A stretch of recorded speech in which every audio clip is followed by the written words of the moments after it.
6 and 6, where we cover 6 stories from around the world in 6 minutes or less. With that said, start your timer. We begin today in Brazil, where the Supreme Court has ruled that former President Bolsonaro must stand trial for allegedly orchestrating a coup attempt following his 2020 election loss. Bolsonaro denies the allegations, claiming that they were politically motivated to prevent him from running in the 2026 elections. From NPR, quote, a panel of 5 Supreme Court justices has determined former Brazilian President Bolsonaro will face trial for allegedly attempting to reverse his losses in the 2022 election and orchestrate a violent coup. The justices received this decision on the second day of hearings against a former right-wing leader, unanimously agreeing that the claims detailed in the 884-page report by the federal investigative authorities justified the proceedings of the trial. Now we are moving forward to Egypt, who is expected to finalize a significant finance agreement with the EU later this year. Egypt anticipates signing a memorandum of outstanding with the EU for previously agreed financing worth 4 billion euros.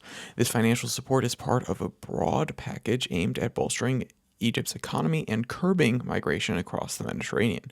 From Reuters, quote, Egypt is expecting to sign a memorandum of outstanding with the European Union, previously agreed financial worth of 4 billion euros, 3.4 billion US, in the second half of the year.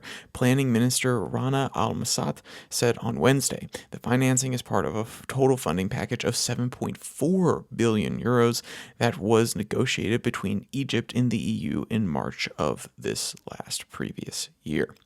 And next, we want to shift our focus to North America, where Canada is preparing for a pivotal election which is expected to be one of the most consequential in recent history. The campaign is marked by a tight race between the Conservatives and Liberals, with both parties vying for public support. From the BBC, quote, Canadians will vote in April after they will have a short 36-day campaign, but possibly one of the most consequential in recent history. National opinion polls show an experienced and dramatic overturn in recent weeks, with the Conservatives losing a substantial 20-point lead they held over the Liberals for the past year, end quote.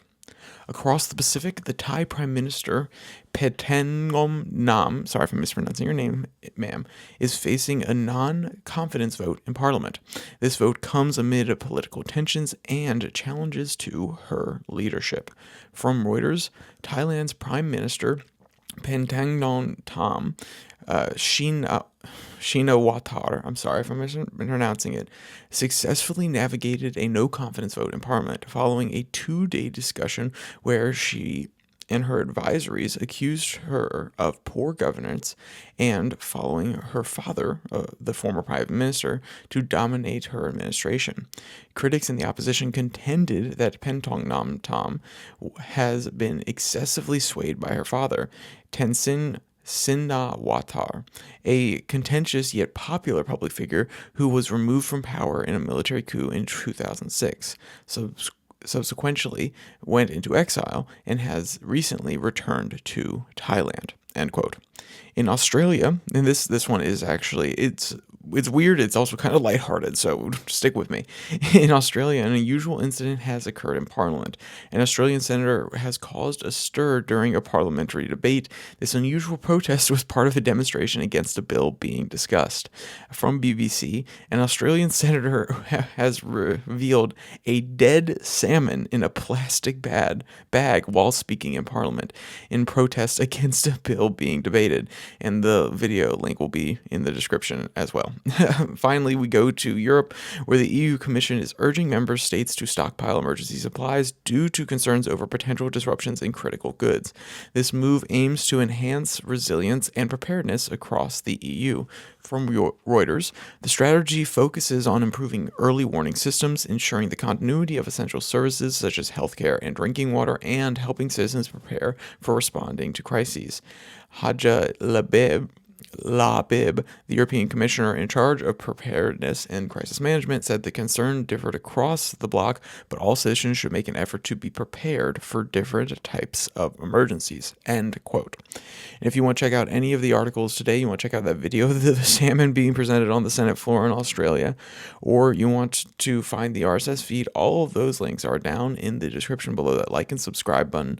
And if you want to follow the Twitter handle at Your Daily Flip, that's where I post links directly to these videos, 6 and 6, on Tuesdays and Thursdays, as well as the more national focused, US focused podcast that comes out on Monday, Wednesday, Friday. All of it will be down in the description. And with all that said, there's only one more thing to say. Stay safe, don't die.